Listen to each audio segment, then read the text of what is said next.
पोथी पाठी आध्यात्मिक यूट्यूब चैनल में आप सबका बहुत बहुत स्वागत है। आज के दिन हम आषाढ़ शुक्ला देवशयनी एकादशी के बारे में जानेंगे। इसकी क्या कथा भगवान श्री कृष्ण ने बताई है, आइए सुनते हैं। भगवान श्री कृष्ण बोले, हे धर्मात्माओं, मैं श्रेष्ठ युधिष्ठिर,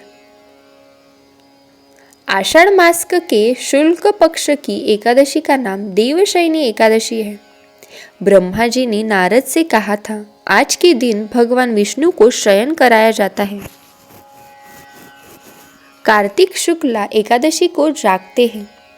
चतुर्मास का व्रत इस एकादशी से प्रारंभ होता है। जो मनुष्य ब्रह्मचर्य का पालन कर चतुर्मास का व्रत करते हैं वह विष्णु भगवान को प्रिय है।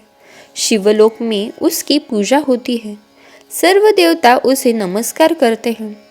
चंद्रयान आदि कठिन व्रत भी यही चतुर्मास के व्रती को समाप्ति के समय करना चाहिए। ब्राह्मणों को भोजन दक्षिणा से प्रसन्न करें। गोओं का दान कर सके तो उत्तम है, नहीं तो गर्म वस्त्र का दान अवश्य करें। और तिल के साथ मिलाकर जो स्वर्ण दान करते हैं वह भोग मोक्ष दोनों प्राप्त करते हैं। गरीबों के लिए गोपी चंदन के दान से भगवान प्रसन्नता होते हैं। हल्दी के दान से गौरी शंकर जी को प्रसन्नता होती है। और चांदी के पात्र में धरकर हल्दी का दान देना वामन भगवान की प्रसन्नता के लिए है। ब्राह्मणों को दही भात का भोजन लगाना चाहिए। चतुर्मास में जो एक बार भोजन करते हैं वह स्वर्ग को जाते हैं। इस व्रत में जो तथा चावल इत्यादि अभ्यंतों को खिलाते हैं वह स्वर्ग को जाते हैं। अब एकादशी के महात्म्य की एक पौराणिक कथा कहता हूँ, आइए सुनते हैं। सूर्यवंश में मानधाता राजा प्रसिद्ध सत्यवादी अयोध्यापुरी में राज करता था। एक समय उसके राज्य में अकाल पड़ गया। प्रजा दुखी होकर भूख से मरने लगी। हवन आदि शुभ कर्म बंद हो गए। राजा को कष्ट हुआ। इसी चिंता में वन को चल पड़ा। अंगार ऋषि के आश्रम में जाकर कहने लगा कि हे सप्त ऋषियों में श्रेष्ठ अंगार जी, मैं आपके शरण में हूँ। राजा के पापों से प्रजा को दुख मिलता है और मैंने अपने जीवन में किसी प्रकार का कोई पाप नहीं किया। आप दिव्य दृष्टि से देखकर कहो, अकाल पड़ने का क्या कारण है।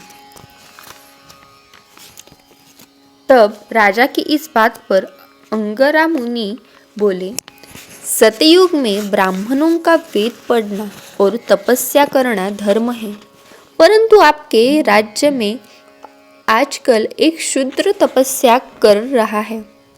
शूद्र को मारने से दोष दूर हो जाएगा, प्रजा सुख पाएगी। मानधाता बोले, मैं उस निरपराध तपस्या करने वाले शूद्र को न मारूंगा। आप इस कष्ट से छूटने का कोई और सुगम उपाय बतलाइए। तब ऋषि राजा से बोले, सुगम उपाय कहता हूँ। भोग तथा मोक्ष देने वाली देवशयनी एकादशी है। इसका विधि पूर्वक व्रत करो।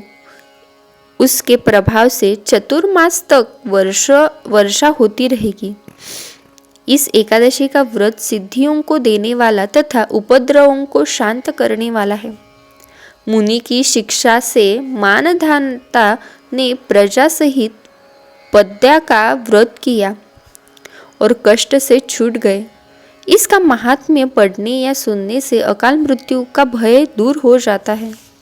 आज के दिन तुलसी का बीज पृथ्वी या गमले में बोया जाता है। इससे आपको महान पुण्य मिलेगा। तुलसी की पवन से भी यमदूत भय पाते हैं। जिनका कंठ तुलसी माला से सुशोभित हो उसका धन्य जीवन समझना चाहिए। ऐसी थी आषाढ़ शुक्ल देवशयनी एकादशी की कथा। ओम नमो भगवते वासुदेवाय।